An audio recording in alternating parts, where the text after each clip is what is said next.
Smoke choked the battlefield of Oakhaven, carrying the scent of burning iron and shattered armor.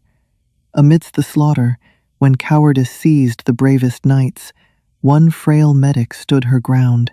She knelt before a dying beast, unaware that saving his life would bring a savage monarch to his knees. Mud clung to Rowena Gable's heavy woolen skirt like lead weights, dragging her down with every frantic step. The once pristine meadow of the High Valley had been churned into a graveyard of broken lances, torn banners, and shattered bodies. The royal infantry of King Frederick was breaking.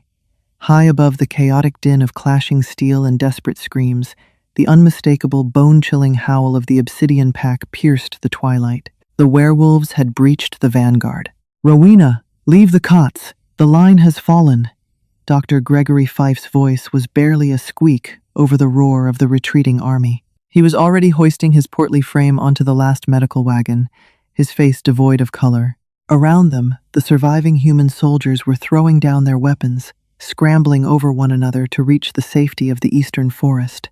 Rowena stood over the makeshift operating table, her hands pressing down hard on the severed artery of a young corporal named Jenkins. Her apron was soaked in crimson, her pale blonde hair plastered to her forehead with sweat and grime. "I cannot leave him, Gregory. If I release the pressure, he dies in minutes."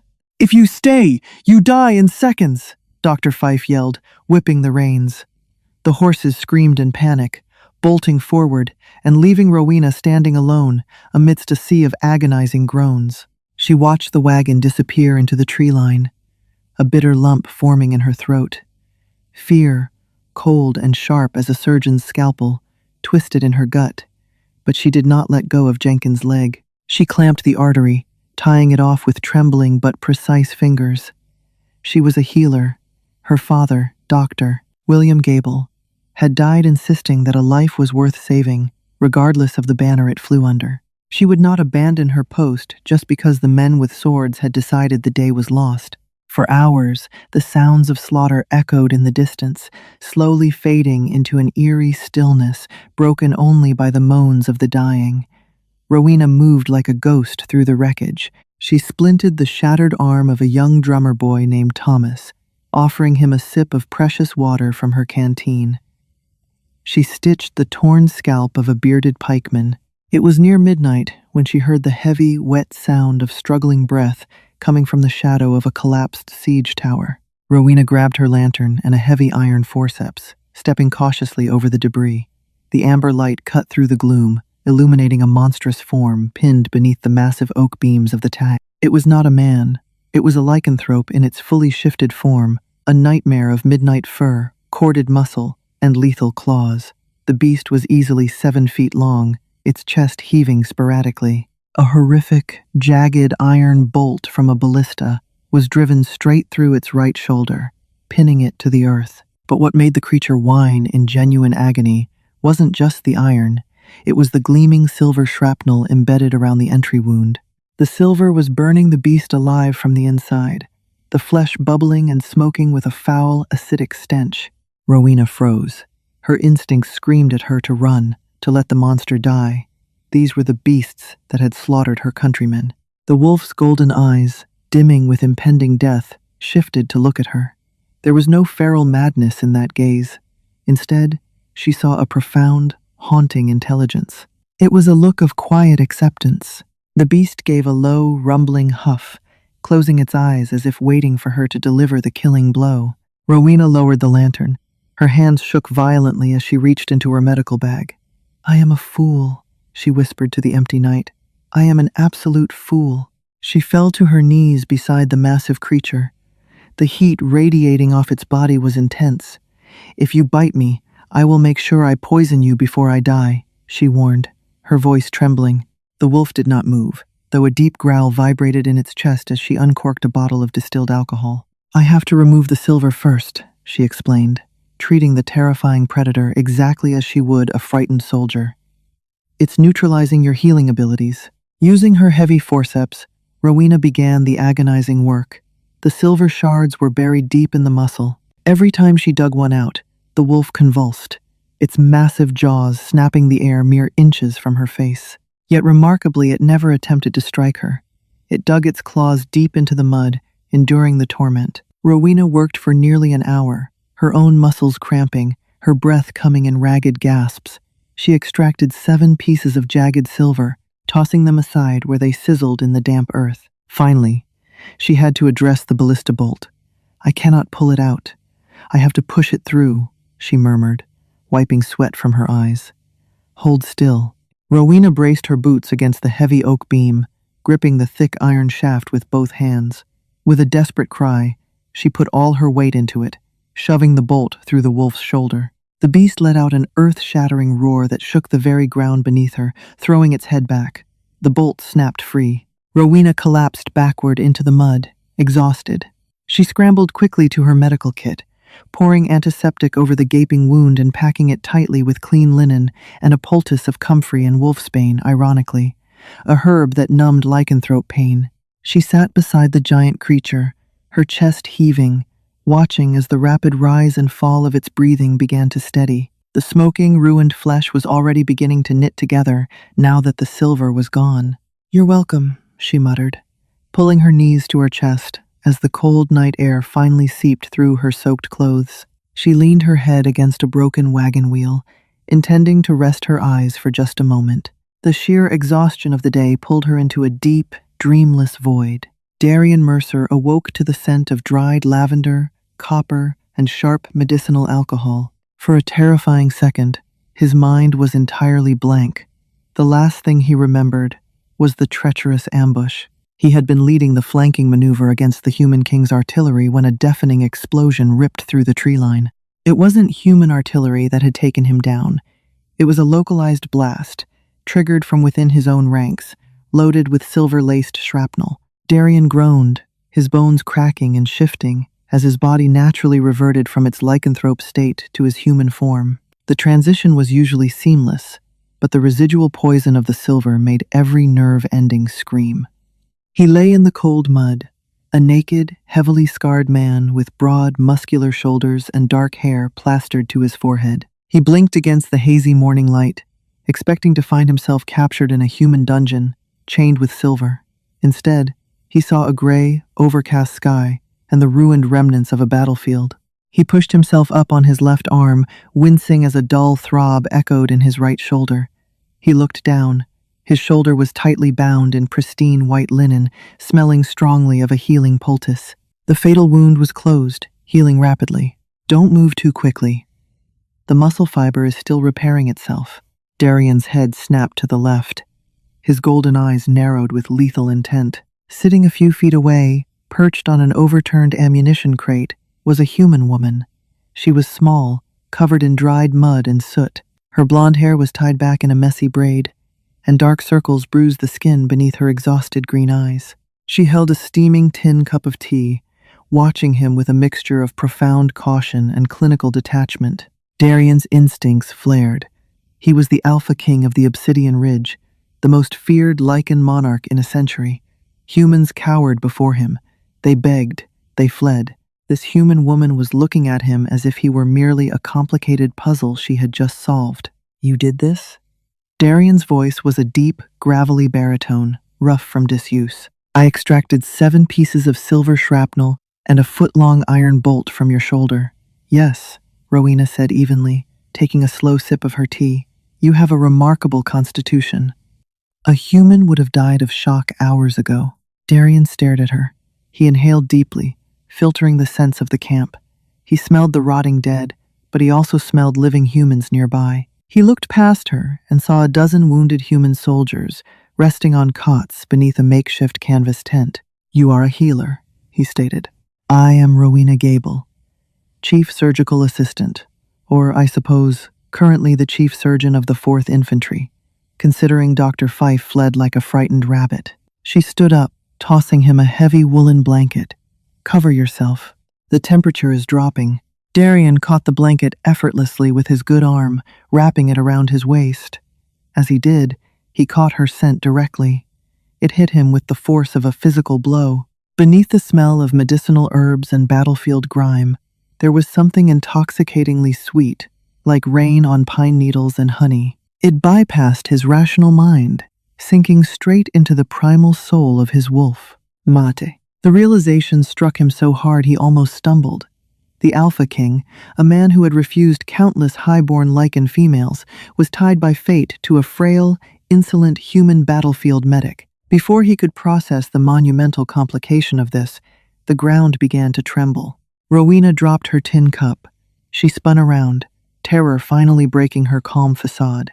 Emerging from the morning mist at the edge of the valley were dozens of massive dark wolves. The Obsidian Pack had come to reclaim their fallen king.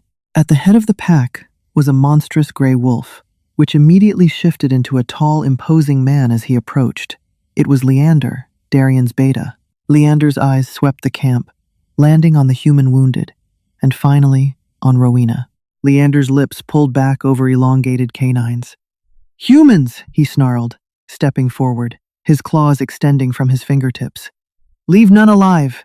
The wolves behind him dropped into predatory crouches, their growls vibrating through the damp air. The wounded human soldiers in the tent began to scream and pray. Rowena didn't run. She backed up against the operating table, grabbing the heavy iron forceps she had used the night before, holding them up like a pathetic weapon. Her hands shook violently, but she stood firmly between the approaching wolves and the tent of wounded men. "Stand down, Leander." Darian's voice cracked through the air like a whip. It was infused with the pure, dominant command of the Alpha. The approaching wolves instantly dropped their bellies to the ground, whimpering in submission. Leander froze, turning to look at his king. "My Alpha," Leander said, bowing his head respectfully but gesturing to Rowena. "They are the enemy. They left you for dead." "The enemy fled," Darian corrected, taking a slow, deliberate step toward Rowena. He towered over her, his golden eyes locked onto her terrified green ones. "This woman stayed. She pulled the silver from my flesh while her own people ran." Leander looked confused. "Silver? My king. The humans fired no silver artillery yesterday. Their king forbade it to avoid our full wrath." Darian's expression darkened into something truly terrifying. He looked back at his beta. "I know. The blast came from the eastern ridge, from our own flank." A heavy, suffocating silence fell over the pack. Treason. Darian turned his attention fully back to Rowena. She was breathing rapidly, still clutching her makeshift weapon, looking up at him as if he might tear her throat out at any second. Slowly, deliberately, the Alpha King of the Obsidian Ridge lowered himself to one knee in the mud before her. The collective gasp from his pack echoed across the silent battlefield. "You saved my life, Rowena Gable," Darian said, his voice dropping to a low rumble meant only for her. "I owe you a life debt. You and your wounded are under my absolute protection. Anyone who touches you," he cast a lethal glare over his shoulder at his pack, "will answer to my claws." Rowena stared at the kneeling monarch, the forceps slipping from her trembling fingers to clatter into the mud. She had stayed to heal a dying animal. She had not expected to be claimed by a king. High within the craggy peaks of the northern mountains, Ironhold Citadel loomed like a fortress of jagged teeth against the twilight sky. For centuries, no human had ever crossed its threshold as a guest. Yet, Rowena Gable found herself standing in the sprawling, firelit courtyard, supervising the safe unloading of her 12 wounded soldiers. True to his word, Darian Mercer had commanded his fiercest warriors to carry the human stretchers, a sight that left the Lycan pack utterly bewildered, and the human soldiers trembling with wide-eyed disbelief. Darian stalked beside her, his presence a heavy, gravitational force that demanded the attention of every creature in the citadel. He had dressed in a simple tunic of dark leather and a heavy fur mantle, but he needed no crown to project absolute authority. His golden eyes never strayed far from Rowena, tracking her quick, efficient movements as she directed his towering soldiers to carefully place the cots within the vast, drafty dining hall that he had summarily converted into her personal infirmary. "Careful with his femur," Rowena snapped, pointing a slender finger at a hulking werewolf who was carrying young Thomas, the drummer boy. "If you jostle that splint, the bone will set crooked, and he will walk with a limp for the rest of his life." "You heard the healer, Garrett," Darian rumbled, his voice echoing off the stone walls. "Handle the boy as if he were made of spun glass." Garrett, a warrior twice Rowena's size, swallowed hard and nodded, lowering the cot with agonizing slowness. Days bled into a week. Under Rowena's tireless care, the human soldiers began to recover. Surprisingly, the lichen pack also began to bring their own wounded to her. The beasts healed quickly, but they suffered from infections and misaligned bones, just as humans did.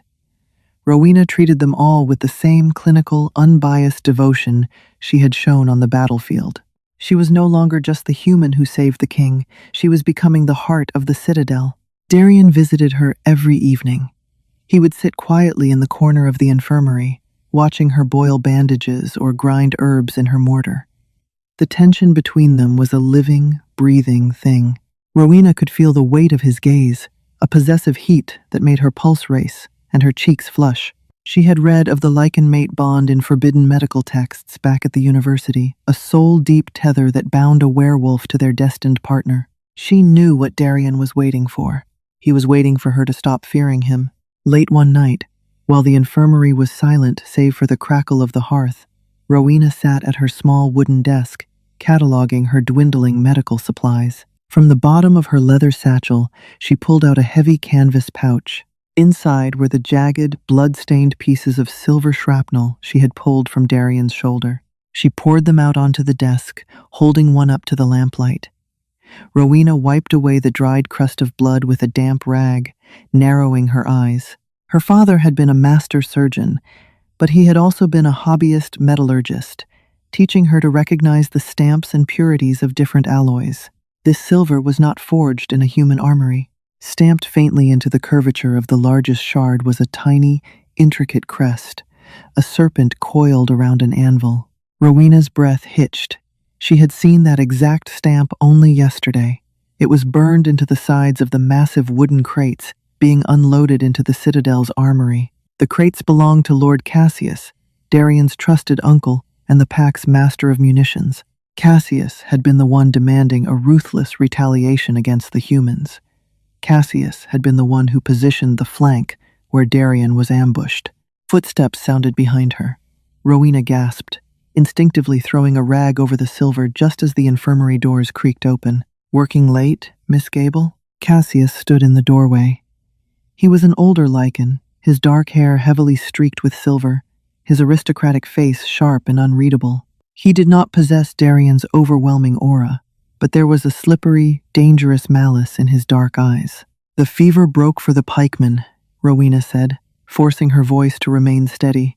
She casually leaned against the desk, blocking his view of her hands. "I was merely updating my ledger." Cassius stepped into the room, closing the heavy oak doors behind him. The distinct click of the iron latch sliding into place echoed like a gunshot. A diligent human. How novel. "My nephew seems entirely captivated by your supposed brilliance." He paced slowly toward her, his nostrils flaring slightly. "But you see, Rowena, you are disrupting the natural order of things. Wolves eat sheep. They do not crown them." "Your king would disagree," Rowena replied, her heart hammering against her ribs. She slowly slid her right hand behind her back, her fingers brushing the cold iron of her surgical scalpel. "Darian is blinded by a biological anomaly. A mate bond to a human? It is a sickness," Cassius sneered, stopping just 3 feet from her. "I orchestrated that ambush to rid our pack of a weak king who wished for peace. The silver should have reduced him to ash. Imagine my profound disappointment when I heard a frail little medic had plucked the metal from his flesh." Cassius's eyes darted to the desk. He inhaled sharply, catching the faint metallic scent of the silver hidden beneath the rag. A cruel smile twisted his lips. "Ah, I see you are not just a healer, but a scavenger. You kept the evidence." Midnight draped heavily over the stone walls of the infirmary as Cassius lunged. He didn't bother shifting into his full wolf form. His human strength and elongated claws were more than enough to butcher a human woman.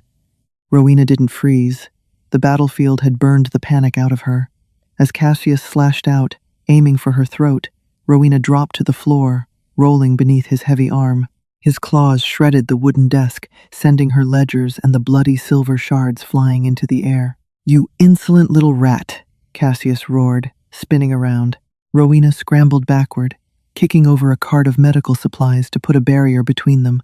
Glass bottles shattered against the stone, filling the air with the sharp scent of iodine and camphor. "If you kill me, Darian will tear you apart," she shouted, desperately scanning the room for an exit. "He will never know," Cassius laughed darkly, stepping over the broken glass, his eyes glowing with a feral, predatory light. "I will tell him the wounded human soldiers turned on you in a fevered madness. I will execute them all for your murder, and Darian will finally embrace the war he has been avoiding." Rowena backed into the apothecary cabinet. Her hand desperately searched the shelves behind her back, her fingers wrapped around a heavy, dark glass bottle, concentrated aconite extract, wolfsbane. It was highly toxic to lichens, used only in extreme dilution to numb severe pain. In its pure, liquid form, it was lethal acid to their kind. Cassius vaulted over the overturned cart, his jaws parting to reveal elongated canines. He reached for her, his hand clamping around her slender throat. He lifted her effortlessly off her feet. Rowena choked, her vision spotting with black stars as his grip crushed her windpipe. "Such a fragile little queen," Cassius whispered, tightening his grip. With the last ounce of her strength, Rowena swung the heavy glass bottle forward, smashing it directly against the side of Cassius's face. The glass shattered. The dark, oily liquid splashed across Cassius's cheek and into his left eye. The lichen unleashed a scream so horrific it seemed to shake the very foundations of the citadel. He dropped Rowena, stumbling backward and clawing frantically at his own face. The concentrated wolfsbane burned through his flesh like Greek fire, his skin bubbling and smoking with a putrid stench. Rowena collapsed to the stone floor, gasping desperately for air, clutching her bruised throat. Before Cassius could recover from his agonizing blindness, the massive iron doors of the infirmary did not just open, they exploded inward, torn entirely off their iron hinges. Darian stood in the ruined doorway.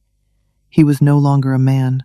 He was a monstrous silhouette of fury, halfway shifted between human and beast, his chest heaving, his claws fully extended, and his golden eyes burning with a terrifying, apocalyptic rage.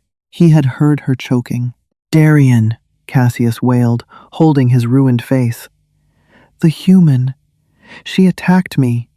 She is an assassin." Darian didn't look at his uncle. His furious gaze dropped to Rowena, who was kneeling on the floor, trembling, pointing a shaky finger at the scattered silver shards on the floor. "The Maker's Mark," Rowena rasped, her voice hoarse and broken. "The anvil. It matches his supply crates. He planted the bomb." Darian's gaze shifted to the silver, then to his uncle. The realization of the betrayal, coupled with the sight of his mate bruised and gasping for air on the cold stone, snapped the last thread of the Alpha's restraint. "Treason," Darian growled, a sound that vibrated with lethal finality. Cassius turned to run, but he never made it a single step. Darian crossed the room in a blur of midnight fur and muscle. He hoisted his traitorous uncle by the throat, lifting him high into the air. There was no trial. There was no dramatic monologue. With a brutal, sickening crunch that echoed through the silent halls of the citadel, Darian snapped Cassius's neck, tossing the lifeless body aside like a broken doll. The Alpha stood chest-heaving over the corpse for a long moment, the beast raging just beneath his skin. Slowly, the thick fur receded, the claws retracted, and he was a man once more. He fell to his knees beside Rowena, his massive hands hovering over her, as if terrified his touch might break her further. He looked at the dark bruises already blooming on her pale throat, a look of profound anguish crossing his stoic features. "I am sorry," Darian whispered, his voice trembling. "I swore I would protect you. I failed." Rowena looked up into the eyes of the deadliest predator on the continent. She saw no monster. She saw a king who carried the weight of the world, a man who had been betrayed by his own blood, yet still worried for the frail human who had patched him up. She reached out, her small, soot-stained hand resting against his rough, stubbled cheek. "You didn't fail," she said softly. "We survived." Darian leaned into her touch, closing his eyes. He wrapped his arms around her, pulling her against his broad chest, burying his face in the crook of her neck. He inhaled her scent, the primal instinct of the mate bond finally finding its anchor. "You will never have to fight alone again," he vowed against her skin. I claim you, Rowena Gable, not as my prisoner, not as my healer, as my equal, as my queen. Rowena wrapped her arms around the Alpha King. The cold draft of the mountain kept fading away against his profound warmth. The war between humans and lichens would rage on outside the walls of Ironhold, but within its ancient stones, a new era had just begun, forged in blood, healed by silver, and bound by a love that defied the very laws of nature. Did this epic tale of bravery, betrayal, and supernatural romance capture your heart? Smash that like button to support more thrilling fantasy stories. Don't forget to share this video with your fellow fantasy lovers and hit subscribe so you never miss out on our weekly cinematic adventures. Drop a comment below telling us your favorite moment and join our growing community of storytellers today. See you next time.